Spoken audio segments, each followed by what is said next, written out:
노다지 썰전. 네, 오늘 저희는 셀트리온의 성장 전망을 좀 깊이 있게 파헤쳐 보겠습니다. 핵심 질문은 바로 이건데요.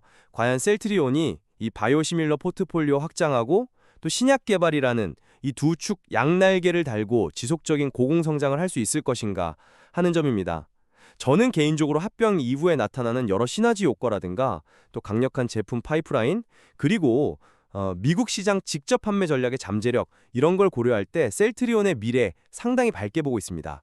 음, 저는 조금 더 신중하게 봐야 하지 않나 그런 입장입니다. 물론 뭐 성장의 기회 자체는 저도 보입니다만 아시다시피 바이오시밀러 시장 경쟁이 이게 날로 격화되고 있잖아요. 특히 이제 가장 큰 시장인 미국 시장이라는 무대에는 넘어야 할 허들이 생각보다 많습니다. 그리고 신작 개발 역시 아직은 글쎄요, 초기 단계의 어떤 가능성일 뿐이지 이게 현실적인 수익으로 바로 기여하기까지는 시간이 꽤 필요하다 이렇게 생각합니다. 네, 물론 그 경쟁 환경 중요하죠. 하지만 이제 2023년 말에 셀트리온 헬스케어하고 합병을 했잖아요. 이걸 통해서 연구개발부터 판매까지 전 과정을 딱 통합하면서 효율성이 정말 극대화되고 있는 것 같아요. 이게 그냥 말이 아니라 실제 실적 개선으로 나타나고 있거든요. 그러니까 2025년 2분기 실적을 보면요. 이 신규 제품 매출 비중이 벌써 53%를 넘어섰습니다.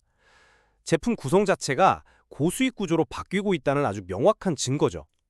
원가율만 봐도 그래요. 합병 직후에 63%였는데 2분기엔 43%까지 내려왔고 연말에는 30%대 진입, 그리고 궁극적으로 영업이익률 40% 달성을 목표로 하고 있습니다. 이건 뭐냐?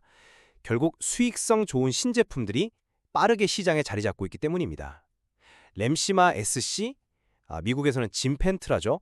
이걸 비롯해서 유플라이마, 베그젤마 같은 기존 신제품들 성장세가 아주 탄탄하고요. 또 스텔라라 시밀러인 스테키마, 이건 뭐 출시 반년 만에 벌써 350억 매출을 기록했어요. 여기에 스토보콜로, 오셈벨트 같이 한 10조 원대 시장을 겨냥한 신규 제품 출시도 곧 이루어질 예정이고요. 바이오시밀러 파이프라인 자체를 올해 말까지 11개, 장기적으로 보면 40개까지 늘려서 무려 400조 원 시장을 공략한다는 아주 구체적인 로드맵도 나와 있습니다. 그리고 미국 내 생산시설 확보 문제, 이것도 우선 협상 대상자 선정이 완료됐죠. 이걸 추진하면서 관세 문제 같은 리스크 관리에도 상당히 힘쓰고 있어요. 내년부터는 이 효과가 좀 가시화되지 않을까 그렇게 기대합니다. 네네. 그 합병 시너지라든가 초기 신제품 성과 그 부분은 저도 충분히 인정합니다. 하지만 그럼에도 불구하고 몇 가지 좀 걸리는 점들이 있습니다. 첫째는 아까도 말씀드렸지만 이 바이오시밀러 시장 자체가 이미 뭐 레드오션화 되고 있다는 점이에요. 셀트리온 역시 아직은 램시마 같은 기존의 주력 품목에 대한 의존도가 아주 낮다고 보긴 좀 어렵고요. 둘째는 아마 이게 가장 중요할 텐데 미국 시장, 특히 그 짐펜트라의 성공 여부가 아직은 좀 불투명하다는 겁니다. 처방 자체는 늘고 있다고는 하는데 아시겠지만 미국 특유의 그 복잡한 유통 구조, 예를 들면 뭐 PBM이라고 하죠. 미국 처방약 관리 업체, 이들과의 계약이라던가 리베이트 문제 때문에 실제 매출로 이게 잡히기까지 상당한 시차가 발생하고 있어요. 이게 유럽 시장하고는 완전히 다른 게임이거든요. 그렇죠. 다른 환경이죠. 네, 그리고 짐펜트라를 시장에 안착시키기 위해서 뭐 TV 광고 같은 대규모 마케팅 비용도 계속 들어갈 텐데 이것도 부담이고요. 또 병원 입장에서는 이 SC 제형으로 전환되면 기존의 인퓨전 센터 수익이 줄어들 수 있으니까 어떤 보이지 않는 저항 같은 것도 있을 수 있습니다. PBM 계약이나 약가 등재가 생각보다 늦어지거나 아니면 조건이 좀 불리하게 될 가능성 이런 것도 배제할 수는 없어요. 셋째로 그 ADC나 다중항체 같은 신약 파이프라인들. 이건 대부분 아직 전임상이나 임상 1상, 정말 초기 단계입니다.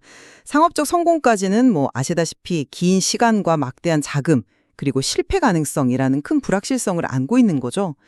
마지막으로 그 미국 생산시설 인수, 이게 대략 한 7천억 원 규모로 추정되던데 이것도 재무적인 부담과 함께 인수 후에 이걸 통합하는 과정, 소위 PMI 과정에서의 리스크도 분명히 고려해야 합니다.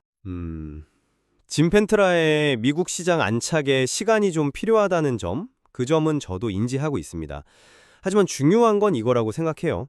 첫째, 피아 주사, SC 제형이라는 제품 자체의 편의성, 그리고 경쟁력이 뛰어나다는 점. 둘째는 처방 건수가 실제로 꾸준히 늘고 있다는 사실입니다. 그 매출 인식 시스템도 점차 안정화되고 있다고 하고요. 특히 최근에 대학병원에서의 사용량이 늘고 있다는 건 매우 긍정적인 신호라고 봅니다. 하반기에는 보다 좀 공격적인 영업 마케팅, 그리고 유연한 가격 정책을 통해서 시장 점유율을 좀 더 빠르게 높일 수 있지 않을까 그렇게 보고 있습니다. PBM과의 협상도 결국은 제품의 경쟁력과 시장의 수요에 따라서 유리한 방향으로 진행될 가능성이 높다고 생각합니다.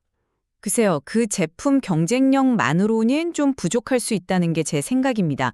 방금 말씀하신 그 PBM 계약, 이게 셀트리온이 미국 시장에서는 어쨌든 신규 플레이어잖아요.